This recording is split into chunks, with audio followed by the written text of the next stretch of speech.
Bismillahirrahmanirrahim. Assalamualaikum warahmatullahi wabarakatuh. Perkenalkan, nama saya Karlina Gasala Rahman. Saya adalah dosen Prodi Akuntansi di Institut Teknologi dan Bisnis Nobel Indonesia. Dan hari ini saya akan memaparkan salah satu mata kuliah yang saya ampuh, yaitu mata kuliah Akuntansi Manajemen. Mata kuliah Akuntansi Manajemen merupakan mata kuliah wajib yang dilaksanakan pada semester ganjil, tepatnya pada semester 3 dengan bobot sebanyak 3 SKS. Mata kuliah akuntansi manajemen ini membicarakan mengenai pengertian dari akuntansi manajemen dan ruang lingkupnya, membicarakan mengenai analisis biaya yang digunakan, terutama di dalam membentuk suatu harga pokok produksi. Di dalam akuntansi manajemen ini juga ada membahas mengenai tentang analisis pusat pertanggungjawaban dan juga biaya relevan, juga bagaimana cara manajemen untuk mengambil keputusan untuk mencapai tujuan organisasi. Mata kuliah ini memiliki capaian pembelajaran mata kuliah, yaitu ada 2. Yang pertama adalah mampu menerapkan konsep umum dan prinsip akuntansi dalam menyusun laporan keuangan. CPMK yang kedua, mahasiswa mampu menganalisis laporan keuangan baik yang sifatnya umum maupun sifatnya khusus. Sub CPMK dari mata kuliah ini yang pertama, mahasiswa mampu menjelaskan tentang karakteristik akuntansi manajemen dan lingkup bisnis. Yang kedua, mahasiswa mampu menjelaskan konsep biaya dan hubungannya dengan volume dan laba dalam pengambilan keputusan. Sub CPMK yang ketiga, mahasiswa mampu menjelaskan konsep anggaran dan penyajiannya. Sub CPMK yang keempat, mahasiswa mampu menjelaskan pelaporan segmen dan desentralisasi. Sub CPMK yang kelima, mahasiswa mampu menganalisis kinerja organisasi. Sub CPMK yang ke-6, mahasiswa mampu menjelaskan analisis laporan keuangan dan cara penyajiannya. Dan sub CPMK yang ke-7, mahasiswa mampu menjelaskan current issues di dalam akuntansi manajemen. Bahan kajian yang ada di dalam mata kuliah akuntansi manajemen, yang pertama adalah ruang lingkup akuntansi manajemen, yang kedua adalah akuntansi manajerial dan konsep biaya, yang ketiga metode harga pokok pesanan dan proses, yang keempat, analisis biaya, volume dan laba. Yang kelima, tipe-tipe anggaran. Yang keenam, pelaporan segmen dan desentralisasi. Yang ketujuh, evaluasi kinerja organisasi. Yang kedelapan, analisis laporan keuangan. Dan yang kesembilan adalah analisis biaya relevan. Adapun referensi yang digunakan di dalam mata kuliah ini menggunakan buku oleh Garen, Noren dan Brewer di tahun 2013 dengan judul Akuntansi Manajerial buku 1 maupun buku 2, yang dimana menggunakan edisi 14 yang diterbitkan oleh Salemba 4. Selain itu, mata kuliah ini juga mempersilahkan kepada mahasiswa untuk menggunakan referensi-referensi terkini yang ada di internet maupun ada di perpustakaan. Metode pembelajaran yang saya gunakan selama berada di kelas, saya menggunakan 2 metode. Yang pertama adalah metode asinkronus dan yang kedua adalah metode sinkronus.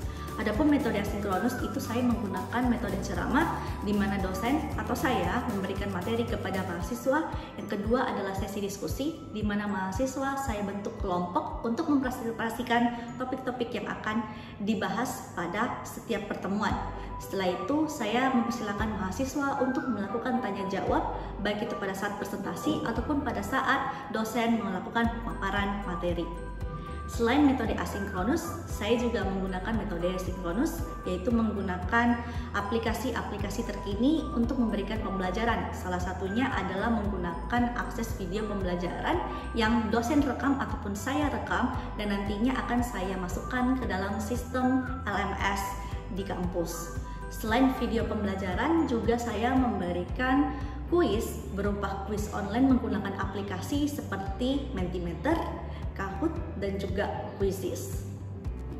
Evaluasi hasil pembelajaran dari mata kuliah ini dilakukan berdasarkan tugas mandiri, proyek, keaktifan di dalam kelas, ujian tengah semester yang dilaksanakan pada pekan ke-8, dan ujian akhir semester yang dilaksanakan pada pekan ke-16. Selain itu, bobot penilaian dari mata kuliah ini, tugas sebanyak 15%, keaktifan sebanyak 25%, UTS sebanyak 30%, dan UAS sebanyak 30%. Interaksi dengan mahasiswa yang saya lakukan menggunakan 2 macam cara. Yang pertama adalah melalui WhatsApp group, yaitu di mana mahasiswa dapat melakukan diskusi di luar jam pembelajaran dengan menggunakan WhatsApp Group. Yang kedua adalah melalui LMS atau e-learning dengan website www.siakat.nobel.ac.id, di mana setiap pembelajaran ataupun setiap materi yang akan saya berikan, saya akan masukkan ke LMS 1 minggu sebelum perkuliahan dimulai. Demikian paparan singkat saya mengenai mata kuliah akuntansi manajemen dan apa-apa saja yang saya lakukan selama di kelas. Selanjutnya saya akan memperlihatkan video singkat mengenai proses belajar mengajar di dalam kelas. Selamat menyaksikan. Bismillahirrahmanirrahim. Assalamualaikum warahmatullahi wabarakatuh. Waalaikumsalam warahmatullahi wabarakatuh. Bagaimana kabarnya hari ini? Alhamdulillah baik. Oke. Jadi hari ini kita akan membahas mengenai akuntansi manajemen dan ruang lingkupnya. Nah, sebelum saya masuk ke materi, minggu lalu kita sudah membahas mengenai tentang apa itu akuntansi dan dasar-dasarnya gimana. Nah, siapa yang bisa menjelaskan apa itu akuntansi? Saya, Bu. Oke, silakan. Apa itu akuntansi? Silakan berdiri. Baik, Bu. Jadi menurut saya, menurut beberapa pengertian dari para ahli yang sebelumnya sudah dibahas, menurut saya akuntansi adalah sebuah proses pencatatan, peringkesan, pengklasifikasian, dan mengolah serta menyajikan data-data keuangan, serta aktivitas-aktivitas yang berkaitan dengan keuangan yang menghasilkan informasi-informasi yang dapat digunakan sebagai bahan untuk pengambilan keputusan untuk oleh orang-orang yang membutuhkan atau berkepentingan.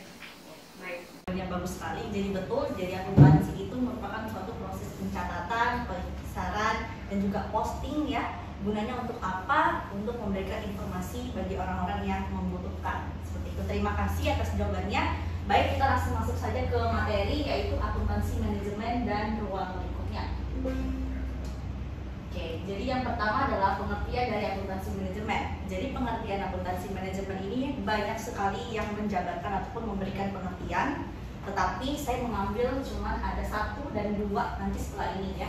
Yang pertama menurut Ronald M. Copeland dan Paul E. Dasher yang mengungkapkan bahwa akuntansi manajemen adalah bagian dari akuntansi yang berhubungan dengan identifikasi, pengukuran, dan komunikasi informasi akuntansi, baik bagi pihak internal manajemen yang bertujuan untuk merencanakan, memproses informasi, pengendalian, dan pengambilan keputusan. Jadi akuntansi manajemen ini intinya adalah bagaimana kita bisa memberikan keputusan-keputusan yang baik bagi manajemen.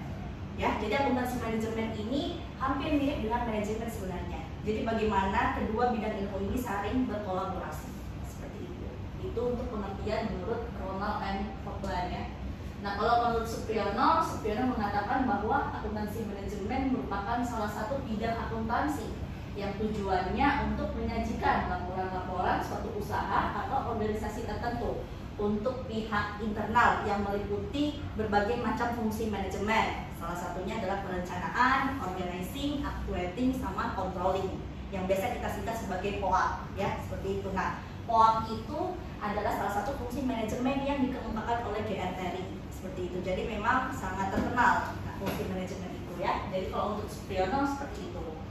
Nah, ini fungsi manajemen yang kita bahas tadi ya sebenarnya. Jadi kita mulai dari perencanaan. Jadi bagaimana suatu organisasi itu bisa menentukan kegiatan-kegiatan apa saja ya yang dilakukan sebelumnya, sehingga kita perlu yang namanya planning seperti itu. Lalu yang kedua adalah koordinasi. Jadi koordinasi itu bagaimana kita mengintegrasikan kegiatan-kegiatan masing-masing bagian di dalam organisasi. Jadi sebelum organisasi juga ada actuating nanti ya. Jadi actuating itu bagaimana kita melaksanakan suatu manajemen di dalam organisasi. Lalu ada controlling. Jadi controlling ini bagaimana kita menjaga strategi dengan adanya evaluasi ataupun pengawasan. Seperti itu. Jadi tidak menutup kemungkinan bahwa di dalam akuntansi manajemen kita akan lebih banyak membahas mengenai apa itu fungsi manajemen. Seperti itu. Nah, kenapa akuntansi manajemen ini ada? Nah, akuntansi manajemen ini bisa dikatakan sebagai suatu proses pengolahan informasi keuangan. Seperti itu. Nah, awalnya itu dimulai dari yang namanya data atau transaksi masukan ya. Nah, jadi dari data ini akan diproses melalui yang namanya sistem informasi akuntansi. Seperti itu. Nah, akuntansi manajemen juga demikian. Jadi ada yang namanya input atau masukan, lalu ada yang namanya proses nanti menjadi informasi akuntansi. Seperti itu. Nanti informasi akuntansi ini yang akan dijadikan sebagai sumber informasi bagi pihak-pihak yang membutuhkan. Nah, kalau akuntansi manajemen biasanya pihak-pihak yang membutuhkan itu adalah orang-orang internal. Seperti itu. Beda kalau kita berbicara tentang akuntansi keuangan ya, seperti itu. Nah, ini adalah penjelasannya ya.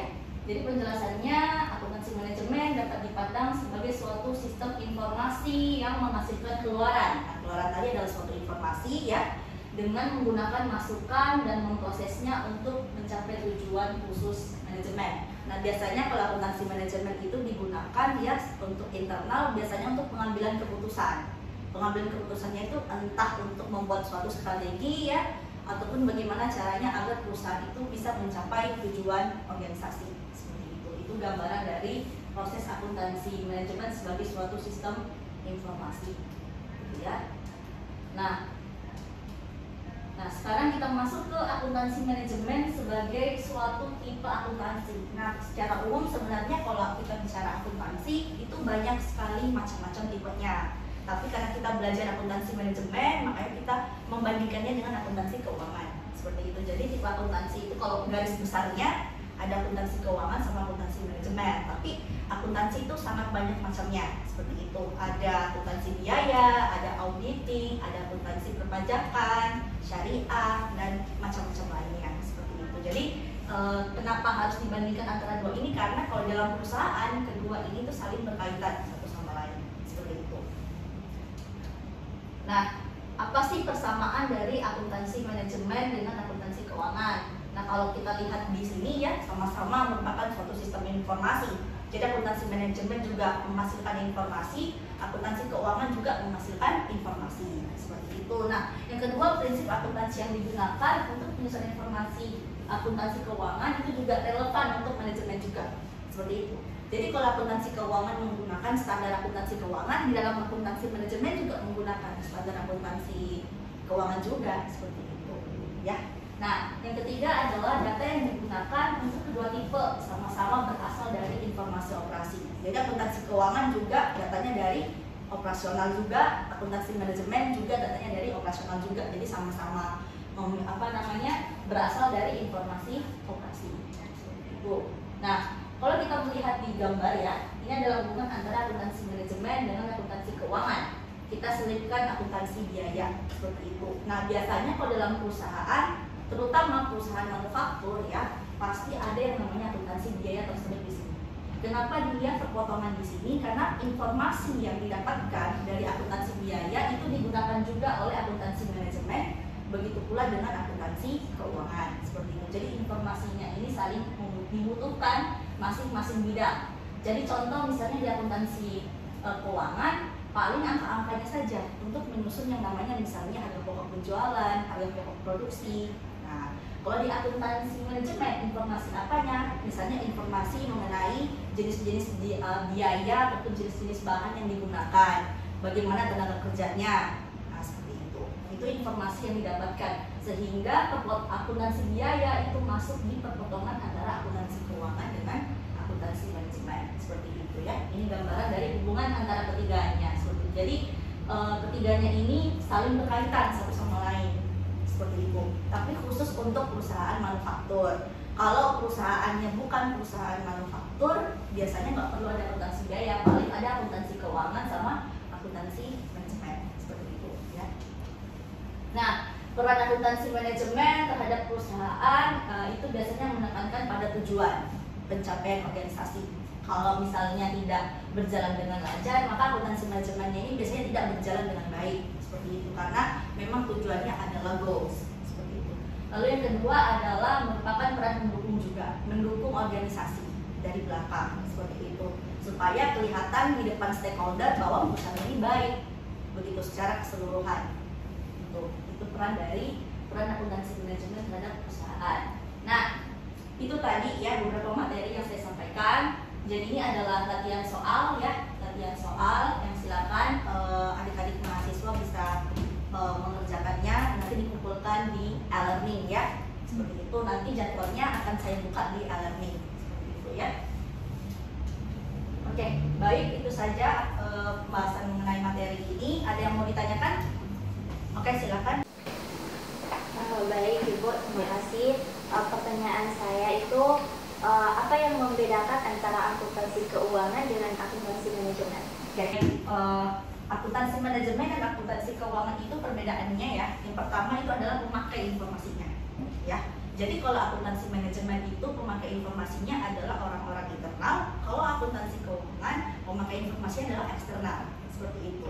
Nah, kalau orang-orang eksternal artinya adalah orang-orang yang berkaitan dengan stakeholder. Contohnya adalah investor, ya. Investor itu kalau mau melakukan invest ke perusahaan tertentu pasti melihat laporan keuangannya. Nah, laporan keuangan itu disusun di akuntansi keuangan. Nah, kalau akuntansi manajemen biasanya laporan secara umum. Artinya tidak terlalu banyak angka-angka, tetapi banyak deskripsi. Nah, deskripsi itu lebih banyak dibaca oleh orang-orang internal, terutama bagian direksi. Seperti itu. Itu gambarannya, Novalia. Oke, terima kasih ya. Oke, itu saja mungkin pembahasan saya untuk hari ini. Silakan dikerjakan tugasnya. Minggu depan akan saya nilai dan akan saya cek satu-satu. Terima kasih. Wabillahi taufiq wal hidayah. Wassalamualaikum warahmatullahi wabarakatuh. Waalaikumsalam warahmatullahi wabarakatuh. Demikian video singkat saya selama proses pembelajaran mengajar. Terima kasih atas perhatiannya. Wabillahi taufiq wal hidayah. Wassalamualaikum warahmatullahi wabarakatuh.